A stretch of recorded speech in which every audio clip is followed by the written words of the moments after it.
નમસ્કાર દર્શક મિત્રો, આપ જોઈ રહ્યા છો સમ્રાટ સમાચાર. હવે જોઈએ અગત્યના સમાચાર.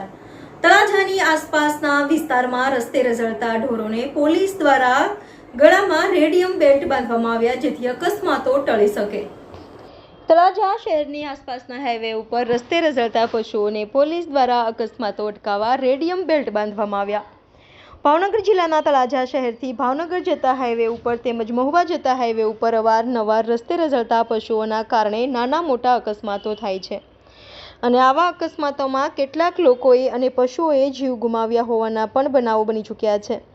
ત્યારે આજે તળાજા પોલીસ દ્વારા સરાહનીય કામગીરી કરવામાં આવી હતી. ફરજની સાથે સાથે સરાહનીય કામગીરી કરવામાં આવી હતી, જેમાં તળાજાની આસપાસના વિસ્તારમાં હાઈવે ઉપર પોલીસ અધિકારીની ઉપસ્થિતિમાં પોલીસ સ્ટાફ દ્વારા હાઈવે ઉપર રસ્તે રઝળતા પશુઓને રેડિયમ બેલ્ટ બાંધવામાં આવ્યા હતા, જેથી કરીને રાત્રિના સમયે વાહન ચાલકોને પશુ દેખાઈ આવે. સમ્રાટ સમાચાર, તળાજા.